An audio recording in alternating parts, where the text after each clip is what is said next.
Assalamualaikum warahmatullahi wabarakatuh.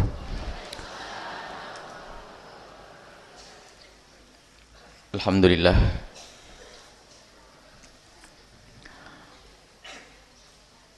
Ar-Rahman Ar-Rahim. Al-Ghafur. Fassalatullahi wa salamu ala habibina wa syafi'ina wa maulana sayyidina Muhammad Ar-Ra'ufir Rahim wa ala alihi al-muttahharina wa ashabihi tayyibin wa tabi'ina lahum bi ihsanin ila yaumiddin. Allahumma ya Rabbana irhamna wa la tu'adzibna wansurna ya Rabbana wa la takhdhulna wa'afina ya Rabbana wa la tumritna wa akrimna ya Rabbana wa la tuhinna wa athirna wa la tu'thir alaina innaka anta ala kulli syai'in qadir. Allahumma ya Rabbana a'inna ala ta'atika wa ala dhikrika wa ala syukri ni'matika wa ala husni ibadatika innaka anta ala kulli syai'in qadir.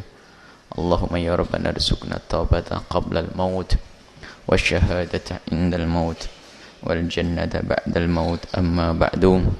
Yang kami cintai para pecinta majelis ilmu, baik yang hadir atau yang menyaksikan atau yang mendengar dari manapun dan dimanapun Anda berada, semoga Allah memberikan kepada kita ilmu yang manfaat, ilmu yang benar-benar akan dirasakan oleh hati kita semua, diyakini, dipegangi, kemudian kita bisa mengamalkannya, dan semoga amal itu diterima oleh Allah Subhanahu wa ta'ala. Kita masih dalam himbauan Imam An-Nawawi dalam bab yang ternyata panjang sekali penjelasan di dalamnya, yaitu babur roja, bab kita berharap, mengharap Allah, kemurahan Allah, kasih sayang Allah, agar kita tidak menjadi hamba yang putus asa, sehingga kita selalu bisa berprasangka baik kepada Allah, tentunya tanpa kita melupakan hukuman dan ancaman yang Allah ancamkan bagi pelanggar-pelanggar, pendosa-pendosa yang bermaksiat kepada Allah Subhanahu wa ta'ala. Dan ingat, dua-duanya adalah seperti dua sayap, kiri dan kanan. Harus ada keseimbangan antara rasa takut kepada Allah dan harapan kepada Allah Subhanahu wa ta'ala. Jika satu saja kita patahkan, maka akan tersendatlah perjalanan kita menuju Allah, bahkan tidak akan sampai. Yang membekali dirinya hanya dengan rasa takut, muncullah manusia putus asa. Yang membekali dirinya hanya dengan harapan tanpa ada rasa takut, muncullah manusia kurang ajar. Dan dua-duanya adalah orang yang terputus jalannya menuju Allah Subhanahu wa ta'ala. Baik, kita sampai kepada hadis yang ke-429 dari babur roja, hadis yang diriwayatkan oleh Anas. Dari Anas diriwayatkan dari Sayyidina Anas radhiyallahu anhu, an Rasulillah sallallahu alaihi wasallam, diriwayatkan dari Nabi Muhammad sallallahu alaihi wasallam, qala, Nabi bersabda, innal kafira idza amila hasanatan,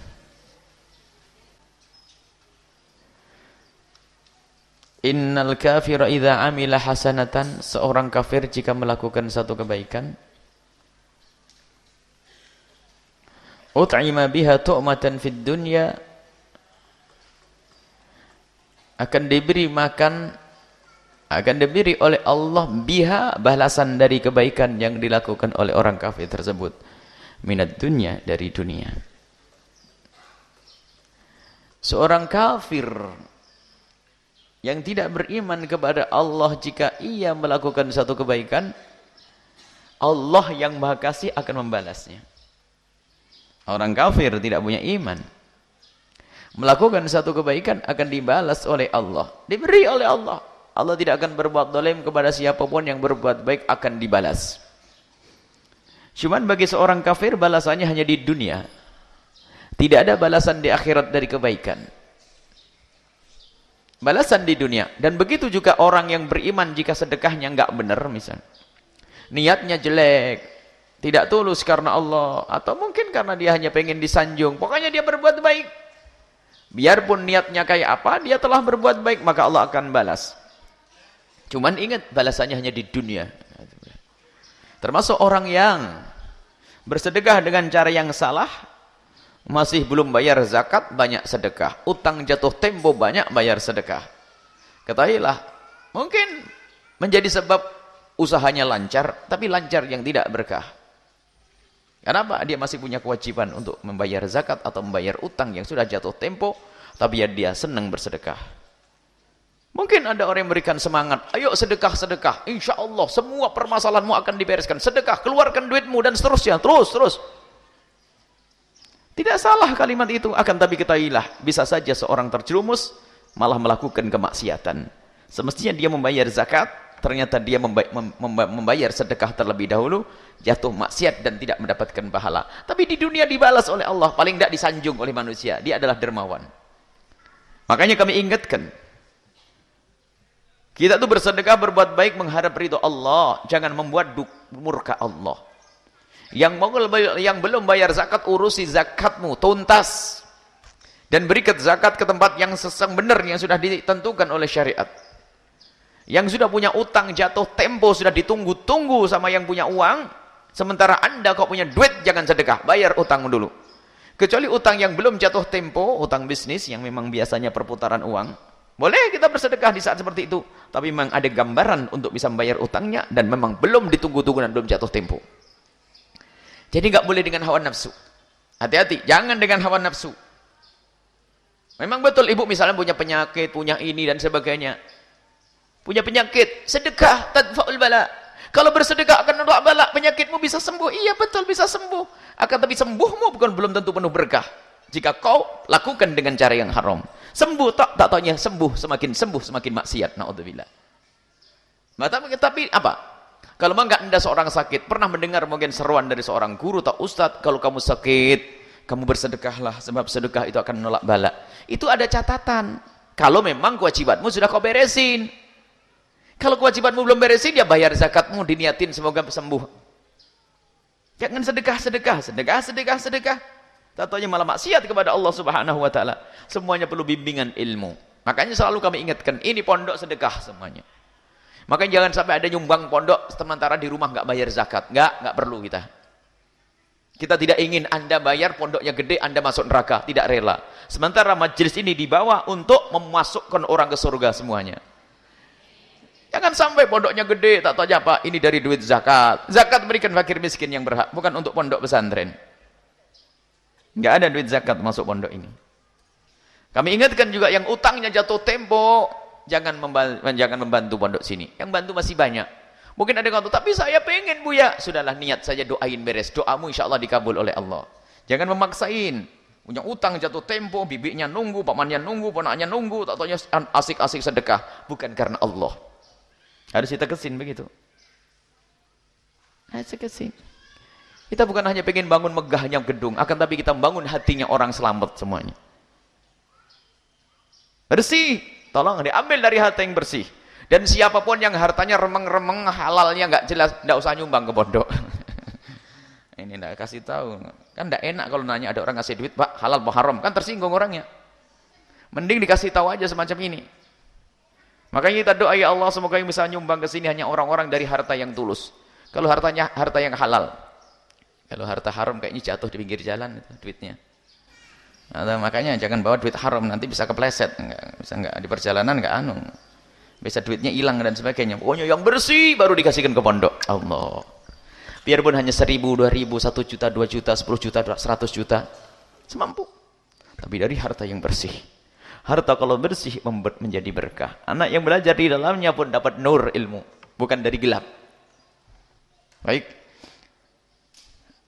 Wa ammal mu'minu, kalau seorang mukmin yang berbuat baik, Anda punya iman dan Anda berbuat baik atas dasar keimanan yang ada di dalam hati Anda, maka fa innallaha ta'ala yudakhiru lahu, Allah akan menyimpannya bagi orang tersebut hasanatihi, untuk kebaikan-kebaikannya. Kebaikan yang pernah dilakukan oleh orang yang beriman nih. Orang yang beriman nih, yang menyaksikan cara ini, dengar suara ini, yang hadir di sini, ini ahli iman semuanya. Jika Anda semua berbuat baik, Allah akan simpan dari kebaikan Anda nanti di akhirat, dibuatkan tabungan akhirat. Dan ini yang paling penting, karena apa? Bukan sehari dua hari, selamanya. Dan gede sekali, bukan sekedar balasan yang kecil. Besar sekali balasan dari Allah. Fil akhirat, tidak akhirat. Tapi di dunia, wa yuqibuhu,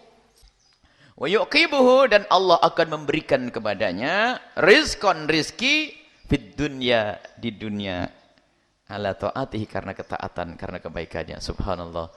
Kalau ahli iman dikasih di dunia, dikasih di akhirat. Makanya berbuat baik yang benar. Ada anjurannya. Ada tata krama, makanya kami himbau kepada semuanya. Yang pengen berbuat baik hendaknya melalui petunjuk. Bukan dengan hawa nafsumu. Petunjuk seorang soleh, petunjuk guru, petunjuk pembimbing. Ada suatu ketika ada orang bersedekah ke sini. Setelah kita lihat bukan dari keluarga kaya. Sedekahnya banyak banget. Akhirnya tak panggil. Anak-anakmu setuju enggak sama keluargamu? Saya khawatir dia sedekah dengan hawa nafsu hanya karena gandrung, sudah buya begitu, lalu ngasih duit, anaknya ditinggalkan, suaminya ditinggalkan, enggak panggil. Saya lihat rumahmu rumah sangat sederhana, dan penghasilanmu adalah seorang pegawai apa gitu yang sangat pas-pasan. Bagaimana kau sedekah tanah sebesar ini atau nilai ini dan uang sebesar ini? Apakah persetujuan dari keluargamu? Tak tahunya Pak, jawabnya mengagetkan. Justru ini semua yang mendukung adalah anak-anak dan suamiku. Allah. Dan kami tidak rela kalau dia membangun, ternyata di rumahnya nanti ada problem. Kekurangan dan sebagainya. Harus melalui petunjuk. Kalau ingin berbuat baik, ada petunjuk. Ada orang dengan hawa nafsu, misalnya yang kaya tiba-tiba, sedekah bagus banyak, tapi sedekahnya ngumrohin orang.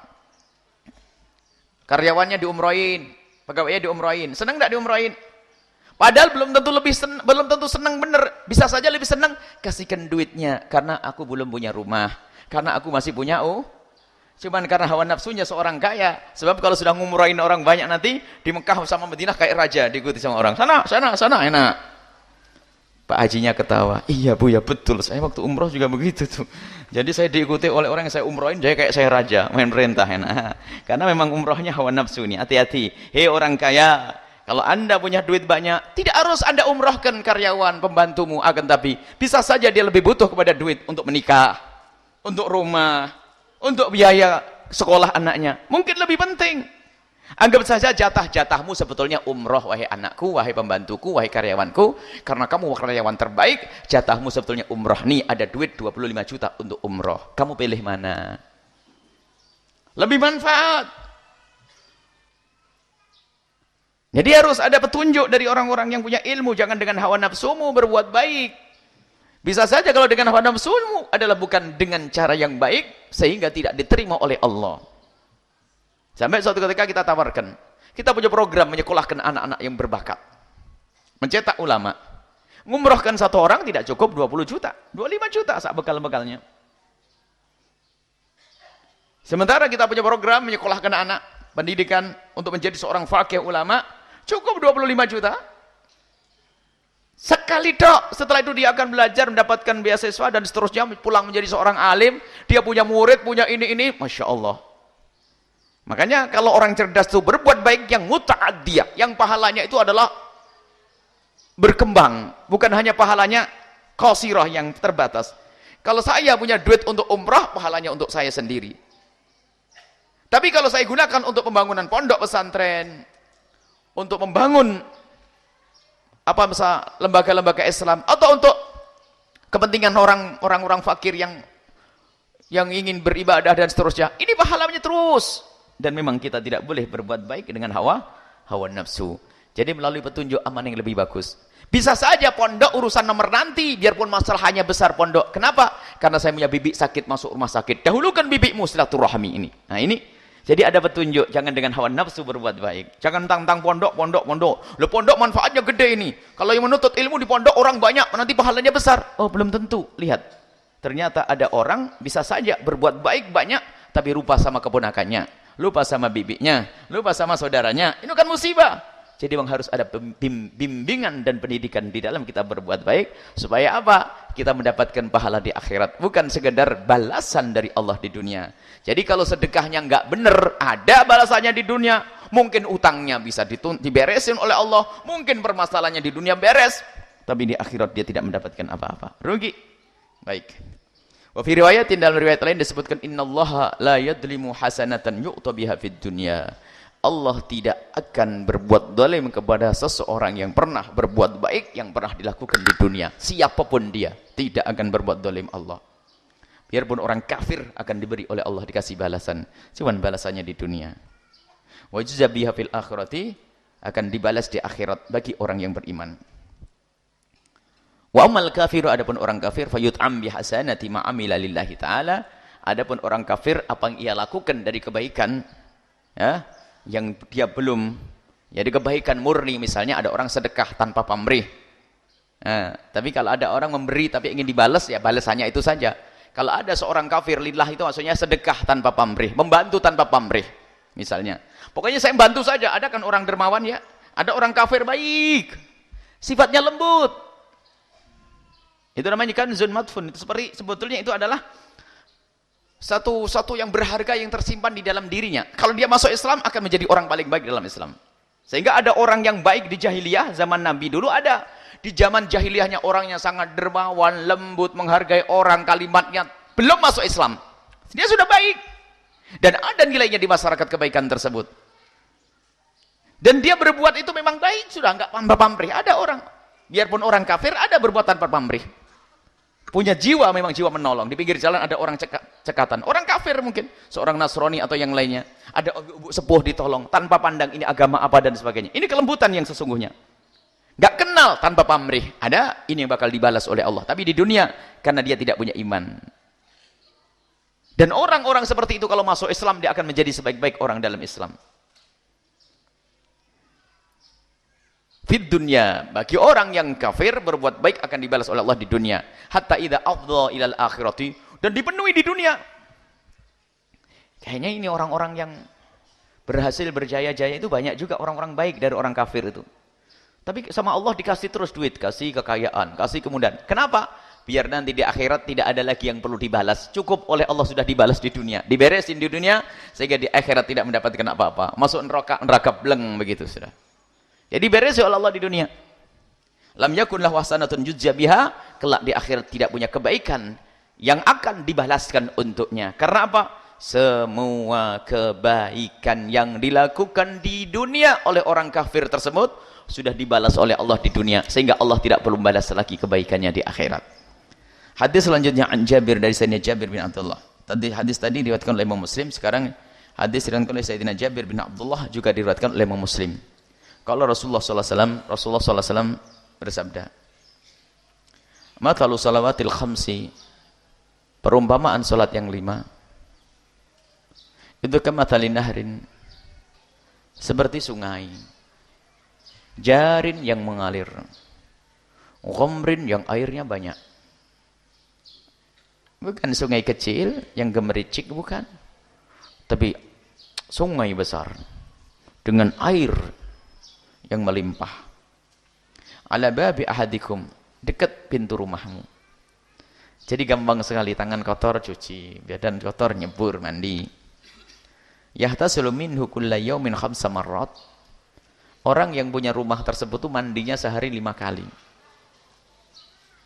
Dalam riwayat lain dikatakan, apakah kira-kira masih tertinggal kotoran-kotoran? Dijawab, tidak, sungguh sangat bersih. Mandinya 5 kali. Sangat bersih, awet bersih orang ini. Jadi di kotoran-kotoran ringan ini akan hilang. Begitu juga bahwasanya seorang yang beriman ini dengan melakukan sholat 5 waktu, lah ini loh kita harus khusnudzon kepada Allah. Ternyata dengan sholat 5 waktu yang kita khusyui, kita benar-benar tekuni, itu menjadi rontoknya dosa-dosa kecil yang pernah kita lakukan. Dan ingat, dosa kecil di sini adalah harus kita pahami, bukan orang diajari mengentengkan dosa. Dosa kecil yang kita entengin jadi gede karena kita kurang ajar kepada Allah. Maksudnya dosa kecil yang kita yakini itu dosa dan kita menyesal, maka itu semua akan hilang. Misalnya melihat sepintas di pinggir jalan, itu memang dikatakan sebagai dosa kecil. Tapi kapan dosa itu akan menjadi kecil benar? Kalau memang kita tidak senang, dia katakan haram, astagfirullahaladzim, kelihatan lagi. Maka bagaimana bisa menghapus ini semua? Yang menghapus adalah diantaranya dengan kita melakukan sholat 5 waktu. Tapi kalau sudah menteleng terus begini, langbil ngentengin, oh cuman kecil aja, jadi gede karena kurang ajar kepada Allah Subhanahu Wa Taala. Oh begini aja nggak apa, masya Allah. Menjadi haram, menjadi gede dosa tersebut karena apa? Kita telah kurang ajar kepada Allah Subhanahu Wa Taala. Jadi gambarkan bahwa kemurahan dari Allah Subhanahu Wa Taala, ternyata kewajiban-kewajiban yang kita lakukan itu, di samping pahalanya sangat besar yang menjadikan kita diangkat derajat kita oleh Allah, dimuliakan oleh Allah, ternyata dengan kita melakukan kewajiban-kewajiban tersebut menjadi rontoknya dosa-dosa yang pernah kita lakukan. Allah kemudahan. Maka sungguh rugi dan rugi kalau orang tidak kenal Allah lalu meninggalkan sholat. Meninggalkan sholat tidak dapat pahala, dapat dosa, maksiat tetap nggak rontok, kerugian banyak. Coba, kalau seorang yang melakukan sholat, dia akan mendapatkan pahala tabungan dari Allah. Yang kedua adalah dosanya akan dihapus. Dosa-dosa kecil yang ia lakukan, dia akan dihapus oleh Allah Subhanahu Wa Taala. Enaknya orang sholat. Yang tidak sholat, lihat, sudah meninggalkan sholat, dosa. Kemudian tidak mendapatkan pahala. Yang ketiga, dosa-dosa yang pernah kita lakukan pun tetap nempel, na'udzubillah. Dan dia semakin hari semakin kotor dengan dosa-dosa yang ia lakukan. Baik, kemudian hadis selanjutnya, wa an Ibnu Abbas, hadis diriwayatkan dari Sayyidina Abdullah bin Abbas. Qala, beliau berkata, sami'tu Rasulullah sallallahu alaihi wasallam, aku mendengar Nabi Muhammad sallallahu alaihi wasallam yaqulu, berkata, ma min rajulin muslimin, tidak ada seorang laki-laki yang muslim, fayakumu ala janazatihi, kemudian berdiri 40 orang untuk jenazahnya, maksudnya merawat, melakukan sholat.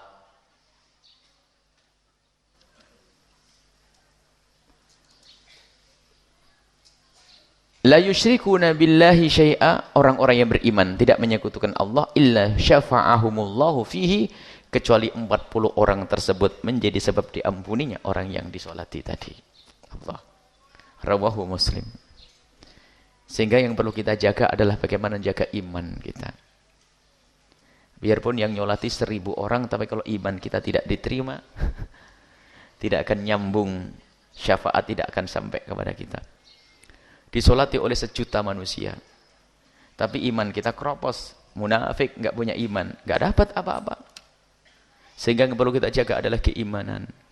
Asalkan kita mati dalam keadaan iman saja, maka ketahuilah, kita mati iman saja ini telah dibuka oleh Allah pintu maaf selebar-lebarnya.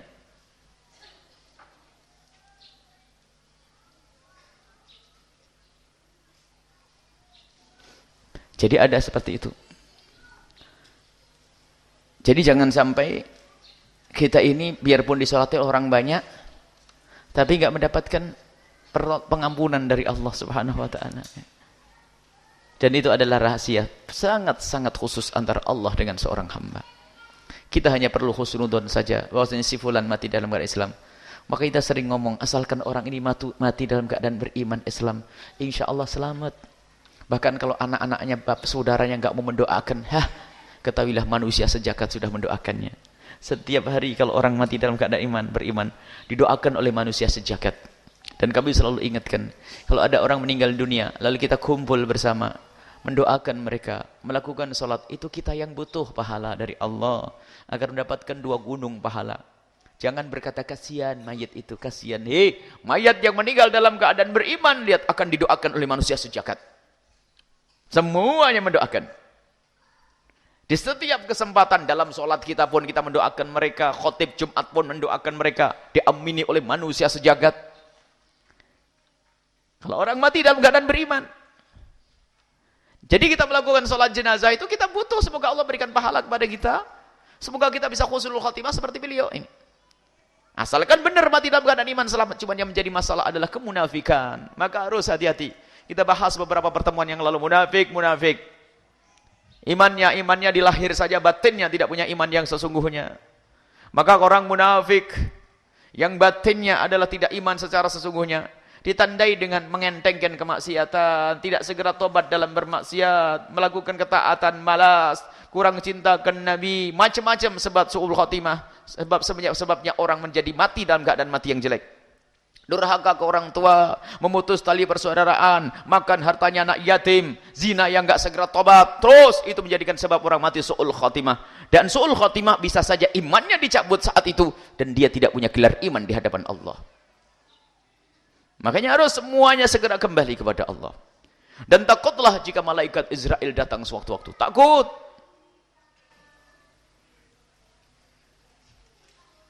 Ini yang harus kita perhatikan. Takut kalau kita mati dalam keadaan tidak punya iman. Semoga Allah menetapkan iman kita. Amin. Amin semuanya. Semoga Allah menetapkan iman kita. Amin. Jadi 40 orang yang melakukan sholat. 40 orang. Yang melakukan sholat jenazah. Dari orang yang beriman menjadi sebab Allah mengampuni mereka. Subhanallah. Sehingga begitu mudahnya pengampunan Allah berikan kepada hamba. Cuman betul, yang paling penting kunci agar saya itu menjadi orang yang berhak didoakan tuh bagaimana tuh, Dok? Lah kalau memang kita orang yang beriman muslim, insya Allah aman saja. Dan jaminan dari Nabi nanti akan selamat masuk surga. Tapi yang menjadi masalah adalah iman kita itu tidak dianggap oleh Allah. Misalnya lebih kagum kepada musuh-musuh Allah. Kagum kepada musuh Allah.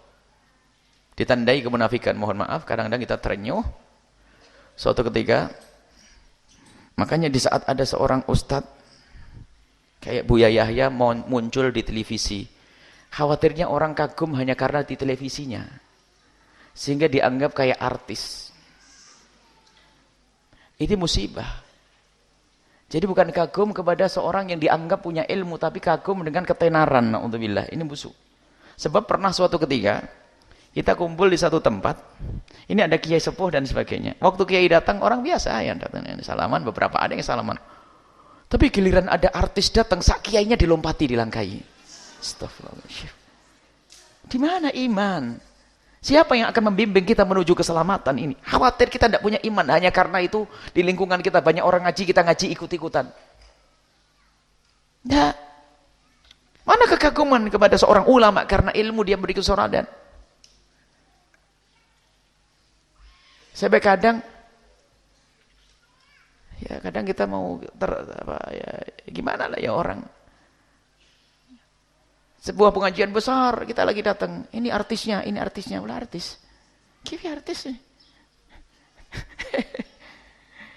Hanya gara-gara kelihatan di televisi karena artis, ya musibah. Kalau bisa ditutup saja televisinya biar tidak rusak orang. Kekaguman kita itu adalah bukan karena orang itu tenar masyhur, kelihatan di televisi dan sebagainya, bukan itu. Kalau kita kagum kepada seseorang, khusnudan kepada seseorang karena dia punya kebaikan, sehingga khusnudan kita akan bernilai biarpun kita salah. Khusnudan, mungkin kita mempercayai seorang karena secara lahir dia baik. Seorang tersebut secara lahir baik, biarpun ternyata dia tidak baik, khusnudan kita akan dinilai oleh Allah. Karena apa? Secara lahir terlihat. Kenapa? Saya percaya orang itu baik. Kenapa? Dia di masjid, lembut tutur katanya, jarang makan yang haram. Biarpun dia munafik, kita mendapatkan kemuliaan. Semoga ini tidak munafik. Amin. Jadi yang perlu seperti itu. Jadi kekaguman anak-anak kita pun subhanallah, idolanya adalah bukan Nabi Muhammad. Khawatir itu munafik.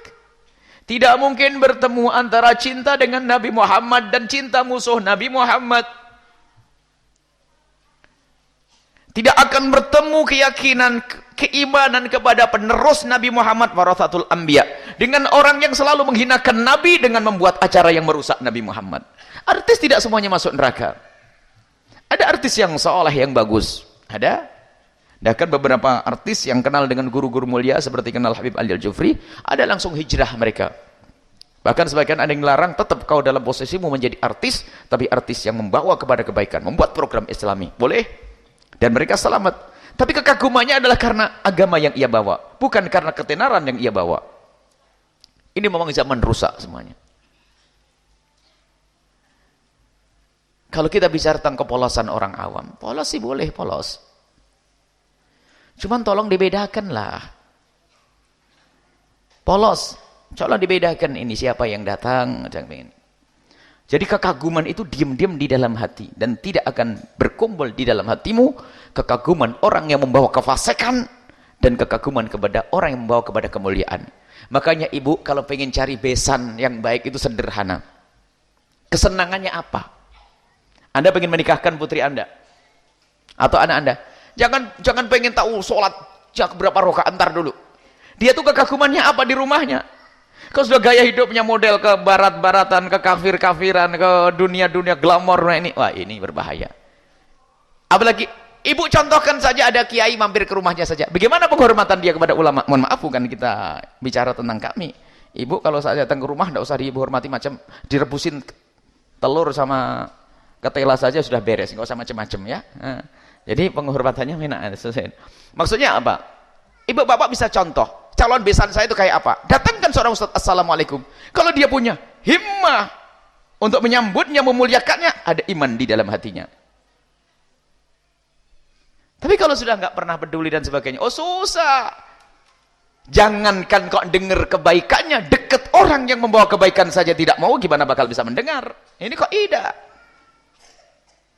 Sehingga ada sebagian orang bertanya, sehingga Nabi Muhammad mengatakan apa? Kalau pengen tahu agama seseorang, lihat sahabatnya siapa, lihat kesukaannya siapa dia, lihat yang digandrungi siapa, lihat yang dikagumi siapa. Ada orang awam subhanallah, bahkan mungkin dia adalah seorang pedagang, pengusaha yang sangat awam, mungkin sholatnya pas-pasan, pas-pas, sholat sunat hampir jalan, tapi subhanallah hatinya mahabbah kepada ulama, mahabbah kepada ulama. Allah beri hadiah, anaknya akan diangkat oleh Allah. Dia pas-pasan. Ini terbukti. Dilihat dari bapaknya adalah orang biasa, awam. Cuman dia kalau sudah sama ulama cinta. Dikatakan oleh Imam Zarnuji, kalau kita mencintai kemuliaan, orang alim, thalibul ilm, penuntut ilmu, maka dia harus menjadi alim. Kalau tidak dia anaknya, kalau tidak anak cucunya. Maka lihat ibu, biarpun sekarang tidak tahu, sesuai dengan itu janji dari Allah yang dipahami oleh para ulama-ulama. Pejuang-pejuang di tempat-tempat mulia dengan hartanya. Lihat suatu ketika akan muncul cucunya atau siapapun menjadi ulama besar. Karena ini Allah tidak akan membiarkan kebaikan-kebaikan itu. Nah, kita perlu membiasakan anak kita untuk mengidolakan siapa. Siapa yang dikaguminya, siapa yang dimuliakannya. Baik? Itu saja. Semoga Allah menjaga iman kita. Agar kita mati dalam keadaan iman, sehingga sholat yang 40 orang itu bermanfaat untuk kita, apalagi 1000 orang. Tapi kalau kita tidak punya iman, Allah, biarpun yang sholat adalah jutaan manusia, disolatin di sini, di semua masjid sholat gaib, untuk siang kiai fulan, ustadz fulan, tapi hatinya munafik, tidak akan nyampe semuanya itu. Na'udzubillah. Ayo kita jaga iman kita, kekaguman kita dengan siapa, kecintaan dengan siapa, khawatir dalam hati kita ada kemunafikan, kebohongan.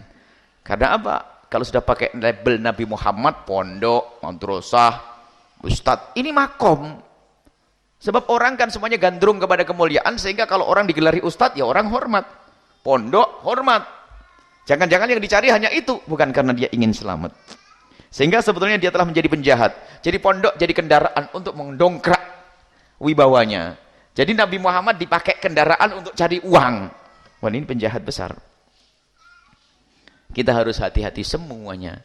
Semoga para guru yang ada di sini, para masyayikh, dan semuanya selamat ya. Hati mereka selamat. Jangan sampai di dalam hatinya ada kemunafikan. Dan ini ada. Kisah begini itu ada. Nanti dikisahkan Nabi, nanti di akhirat ada orang yang didustakan. Bagaimana didustakan? 3 manusia. Dalam hadis riwayat Imam Bukhari. Yang pertama adalah orang yang jihad di jalan Allah. Paling berani dia jihad di jalan Allah. dan mati di medan laga. Tapi setelah di akhirat nanti Allah mengatakan kadzibta, kau dusta, dan tidak diterima itu semuanya Allah. Padahal mati di medan laga. Yang kedua adalah orang belajar ilmu agama, Al-Quran dan seterusnya. Punya ilmu, punya murid ribuan, dan muridnya pun menjadi ulama. Hebat semuanya. Tapi sampai di akhirat dikatakan kadzibta, kau dusta. Kau menuntut ilmu, mengajar ilmu, hanya pengen dianggap sebagai orang hebat, orang mulia, orang hebat, dan itu sudah disanjung kau di dunia. Masuk neraka sana. Yang kedua, hadis Bukhari. Yang ketiga adalah, ini yang kedua mengerikan itu. Makanya mohon didoain Bu ya. Ibu doain enggak? Ya selamat. Nah, kalau lagi Allah mengatakan kadzibta, kau berdusta, di akhirat enggak ada lagi untuk berbekal, sudah final itu, sudah selesai. Nah, kalau sekarang kan masih ada pembenahan, ada waktu untuk benah diri. Kalau sudah di akhirat dikatakan kau dusta, kau mengajar orang hanya ingin dianggap wah hebat, jamaah paling besar, mondok paling besar, dan kau sudah disanjung, kau neraka Allah. Yang ketiga adalah orang kaya raya dermawan. Ternyata menghadap Allah dikatakan kadzibta, kau dusta, karena apa?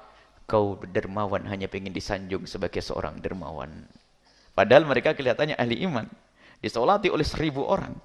Tapi karena imannya sudah enggak benar, tidak bisa mendapatkan kemuliaan itu semuanya. Jadi kuncinya ini. Makanya perlu kita menjaga iman saja terlebih dahulu, sehingga nanti akan mudah.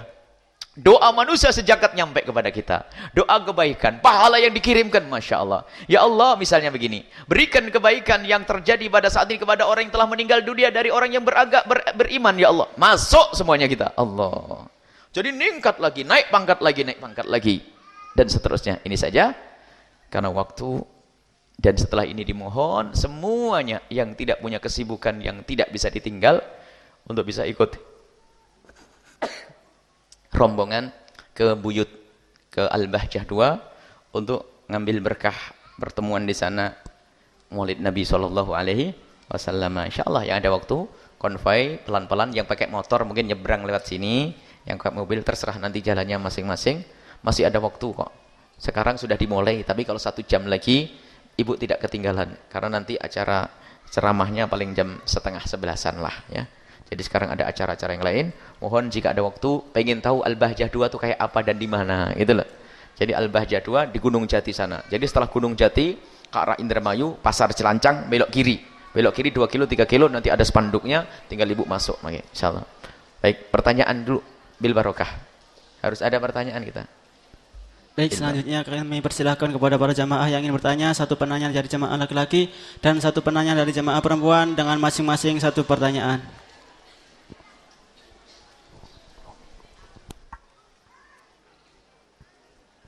Satu pertanyaan. Assalamualaikum warahmatullahi wabarakatuh. Assalamualaikum warahmatullahi wabarakatuh. Menindaklanjuti rasa penasaran saya yang di Indramayu ya. Yang masalah pembangunan di atas makam. Ini hukumnya boleh enggak? Baik di tanah sendiri maupun di tanah wakaf. Yang itu ya salah satunya itu makam di keramik atau yang di megah-megah gitu. Itu saja. Assalamualaikum warahmatullahi wabarakatuh. Waalaikumsalam warahmatullahi wabarakatuh.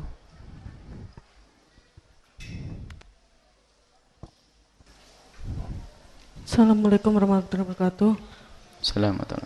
Buya, apabila ada orang sudah punya utang jatuh tempo, Buya, orang yang punyanya nanya terus kapan dibayar, tapi dianya masih tetap senang sedekah, senang infak.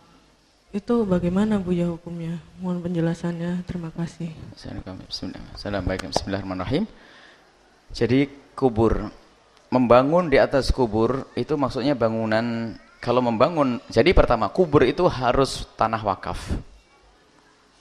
Kalau tidak nanti diwaris dan dijual, nanti bingung. Jadi jangan mengkubur kecuali sudah jelas tanah itu diwakafkan untuk kuburan. Kalau ada orang mengkubur di tanahnya orang, namanya gosop. Selagi mayatnya belum hancur, diangkat lagi, itu dibongkar lagi. Jadi jangan sampai kita mengkubur di tempat yang belum diwakafkan.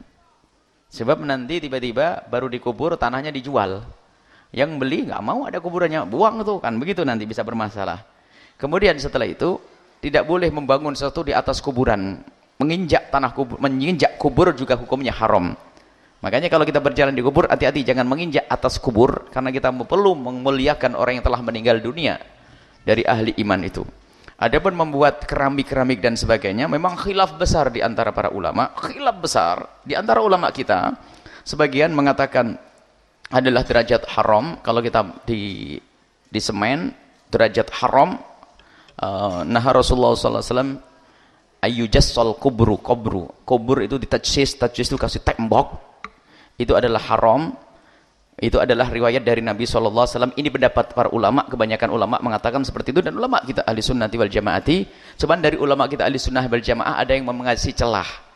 Yang diharamkan yang dibangun adalah yang haram untuk diinjak, karena agar tidak tertutup. Jadi yang haram dibangun adalah yang haram yang diinjak. Jadi yang haram diinjak adalah yang di atas kuburnya. Makanya kalau membuat jangan sampai ditutup. Dan tidak usah dimegah-megahkan, wajar saja. Baik. Ini adalah ternyata ada khilaf di antara ulama, paling tidak itu adalah masuk bab kemakruhan. Cuman kalau langsung kita mengatakan haram mutlak selagi itu masih ada khilaf di antara para ulama, maka kita harus lebih lega dalam hal ini. Memang riwayatnya adalah dilarang untuk mentajsis kubur, dan diantaranya para ulama menjelaskan sebab-sebab dilarang ditajsis. Sebab apa? Namanya kubur itu tanah wakaf. Kemudian kalau memang itu tanah wakaf, nanti suatu ketika jika tanah ini tidak cukup untuk mengkubur, maka itu akan dikasih orang lagi. Jadi kalau sudah disemen nanti jadi susah. Nah, ini diantaranya sebab-sebab. Maka tetap lebih baik dibiasakan saja. Maka saya pun berwasiat, semoga panjang umur. Kalau mati nanti saya cukup dibuatkan nisan 2 saja, tanda bahasanya ini loh saya sudah mati. Kemudian paling di kiri kanannya itu adalah hanya dikasih batu-batu alam begitu saja, yang sekiranya kalau orang duduk tidak kejeblos ke bawah. Dan kemudian jangan dikasih degan kalau saya lagi dikubur, ya nggak usah dibawa degan. Dan tikar saya nggak usah dikubur, buat duduk untuk jaga. Nah, tikar kok dikubur, kan tidak manfaatnya. Jadi kalau masuk ya masuk kubur liang lahat, selesai didoain ya. Jadi kalau ada tikernya, kain, baju-baju dan sebagainya. Kalau saya mati syahid, kecuali bajunya biar masih perang gitu lah.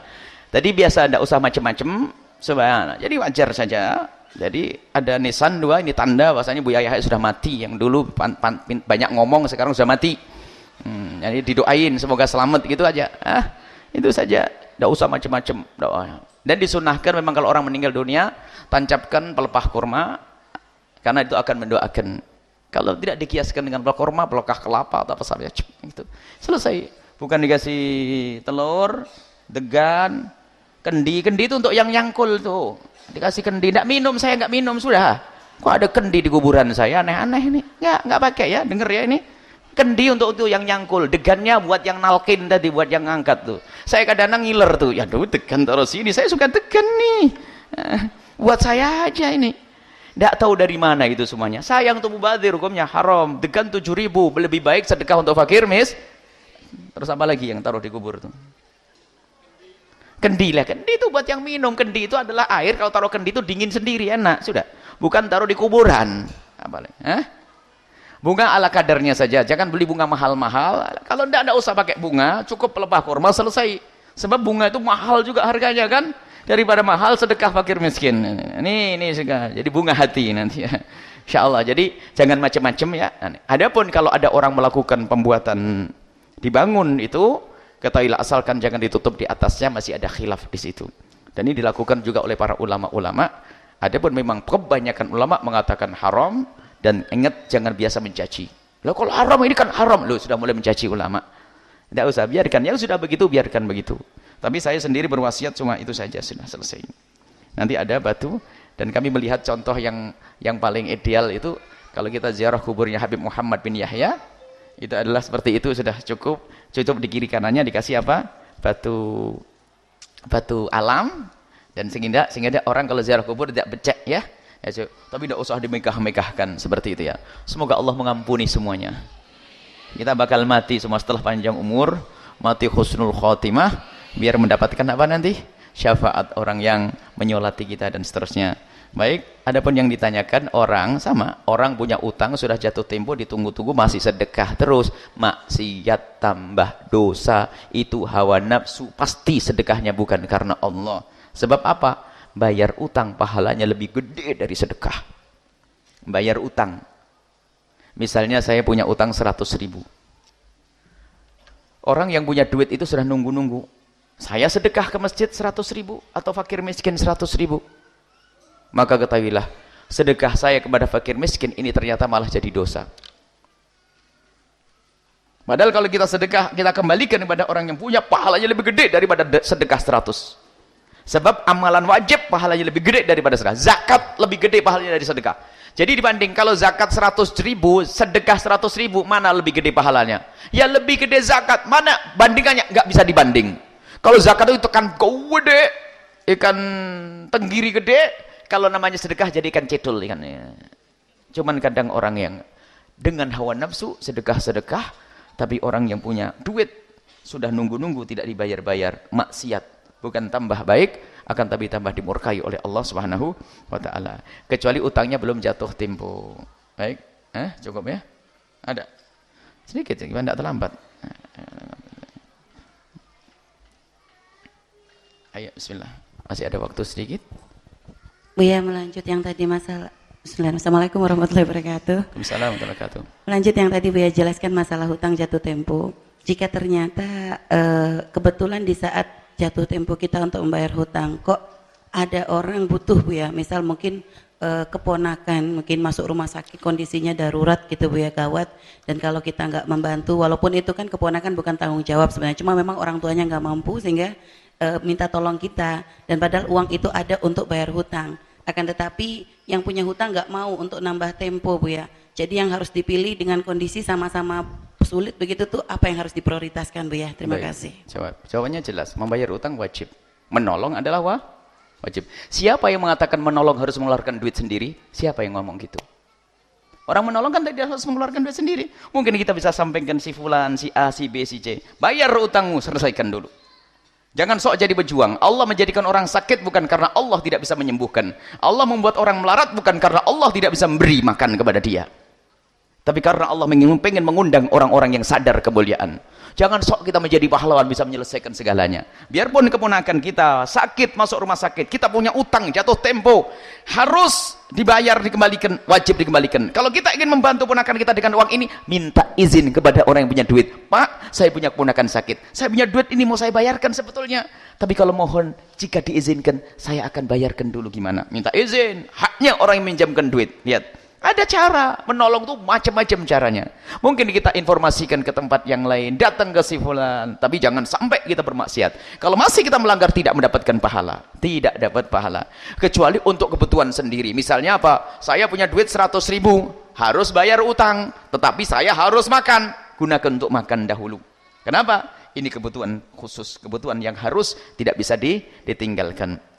Maka di saat seperti itu, bagi yang punya duit, hei yang punya duit, kalau engkau menemukan orang yang punya utang kepadamu, kok dia tidak bisa bayar karena melarat, wajib bagimu memberi tempo. Jangan dipaksa untuk membayar utang. Makanya kami ingatkan, saya ingatkan suatu ketika ada orang yang dekat dengan kami, uangnya ada di tempatnya seseorang, kebetulan dia bangkrut. Kalau dia bangkrut ya jangan ditagih, wong dia bangkrut, mestinya malah ditolong. Kalau dia bangkrut didoain dia, semoga sempat bangkit lagi. Kapan kita menagih? Di saat dia bangkit, ada duitnya. Bahkan kalau kita memberi tempo, ya sudah kalau kamu bangkrut, saya kasih tempo ya, insya Allah saya kasih tempo waktu. Memberikan tempo ini hukumnya adalah wajib. Dan dapat pahala kita memberikan tempo itu. Baik, ini saja. Wallahu a'lam bishawab. Ingat, setelah ini kita langsung ke buyut. Ya, insya Allah. Yang punya waktu biar tahu buyut. Dan di sana buyut juga akan dibuka MTS. MTS sekolah. Selama ingin pondok khusus, pondoknya khusus untuk pengkaderan ulama, kita di sana juga MTS sama SMA, kalau MTS sama aliyah atau apa, atau SMP sama aliyah, di sana dibuka juga di sana insya Allah tahun ini. Jadi, tapi syaratnya semuanya tinggal di dalamnya. Ini selain program dari ulama, kader-kader ulama. Dan di sini juga akan dibuka SMP juga, selain daripada pondok yang asli pondok. Jadi pondok tetap nomor 1. Adapun program SD SMP itu untuk memenuhi kebutuhan sebagian para bapak-bapak yang pengen juga anaknya sekolah. Kita buka SMP di sini dan cepat daftarnya sebab sudah hampir selesai, hampir penuh kursinya. Tapi ingat, anaknya wajib tinggal di sini. Insya Allah akan dididik, termasuk khususnya adalah masalah akhlak-akhlak yang mulia. Baik, ini saja, mari kita tutup dengan doa. Bismillahirrahmanirrahim. Alhamdulillahirabbil alamin.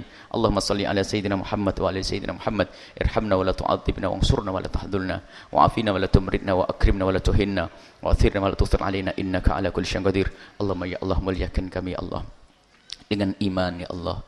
Iman yang sesungguhnya ya Allah. Jauhkan kami dari kemunafikan ya Allah. Ya Allah, ya Allah, jauhkan kami dari digolongkan sebagai orang-orang munafikin ya Allah. Munafikin ya Allah, munafikin kelihatannya di dunia punya iman. Kaum munafikin kelihatannya di dunia adalah punya iman, tapi di akhirat tidak punya apa-apa ya Allah. Ya Allah, jaga iman kami, hati kami, semua ya Allah. Yang berbicara dan yang mendengar, atau yang menyaksikan, atau menghadiri acara ini.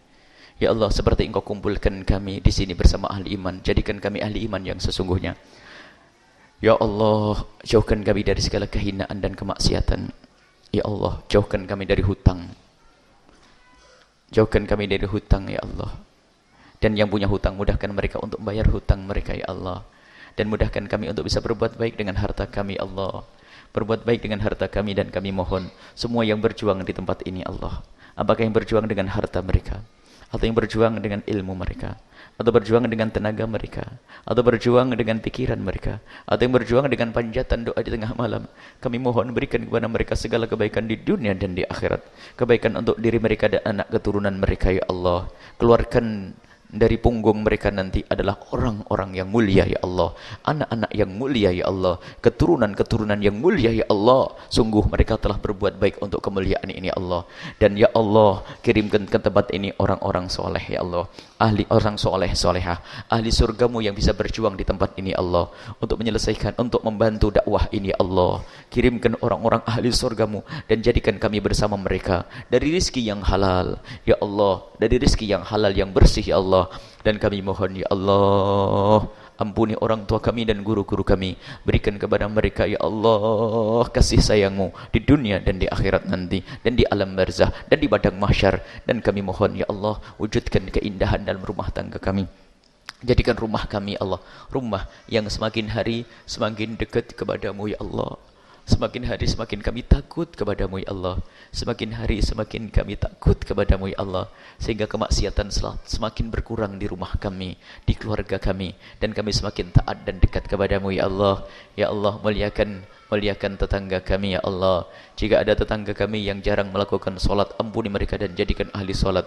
Dan semua yang datang di sini ya Allah, yang datang ke tempat ini, berikan kepada mereka segala kebaikan ya Allah. Siapapun mereka, apakah ada yang datang dengan niat menghadiri pengajian, atau hanya sebagai sopir angkot yang menghantarkan, atau sopir-sopir yang ikut menghantarkan, berikan kepada mereka segala kebaikan ya Allah. Yang berdagang, yang berjualan di luar sana ya Allah, berikan kepada mereka segala kemuliaan dan segala kebaikan. Dan semua ya Allah, tetangga kami itu, berikan kepada mereka segala kebaikan ya Allah. Sungguh kami tidak rela ada orang yang melihat acara ini, mendengar acara ini, lalu mereka terjerumus dalam kehinaan ya Allah. Ya Allah, kami mohon mudahkan segala urusan kami. Yang sakit sembuhkan, yang punya hutang mudahkan kami dalam bayar hutang kami, dan yang telah meninggal ya Allah, yang telah meninggal ya Allah, ampuni mereka ya Allah, angkat derajat mereka. Lebih khusus adalah pejuang-pejuang yang ada di sini, yang telah mendahului kami ya Allah. Haji Muhammad Hari, Habib Hasan Al-Kaptan Syadab, dan yang kami tidak mengetahui mereka ya Allah, akan tapi Engkau Maha tahu ya Allah. Ampuni mereka dan angkat derajat mereka semua ya Allah. Dan segala kebaikan ya Allah, pahala yang Kau berikan kepada kami saat ini, berikan kepada mereka semua, dan orang tua kami dan orang guru-guru kami semua ya Allah. Panjangkan umur kami semua dalam ketaatan serta sehat walafiat ya Allah. Yang belum menikah ya Allah, jaga kehormatan kemuliaan mereka ya Allah. Mudahkan mereka untuk mendapatkan pasangan orang-orang mulia yang Kau muliakan, yang menjadi sebab mereka mulia di dunia dan di akhirat, dengan keturunan yang soleh-solehah yang dibanggakan oleh kekasihmu Nabi Muhammad ya Allah. Berikan kepada kami semua husnul khatimah, mati dalam keadaan iman, iman. Dan kami mohon ya Allah, jadikan ucapan kami di akhir hayat kami kelak, saat Engkau hendak mencabut nyawa kami ingin saat itu ya Allah, hati dan lidah kami mampu mengucapkan kalimat agung dan mulia, la ilaha illallah Muhammadur Rasulullah, la ilaha illallah Muhammadur Rasulullah, la ilaha illallah Muhammadur Rasulullah sallallahu alaihi wasallam. Rabbana atina fid dunya hasanah wa fil akhirati hasanah wa qina adzabannar. Wa sallallahu ala sayyidina Muhammadin wa ala alihi washabihi wasallam. Walhamdulillahi rabbil alamin. Al-Fatihah. A'udzu billahi minasyaitonir rajim. Bismillahirrahmanirrahim. Alhamdulillahirabbil alamin arrahmanir rahim. Maliki yaumiddin. Iyyaka na'budu wa iyyaka nasta'in. Ihdinas siratal mustaqim, siratal ladzina an'amta 'alaihim ghairil maghdubi 'alaihim waladdallin. Amin.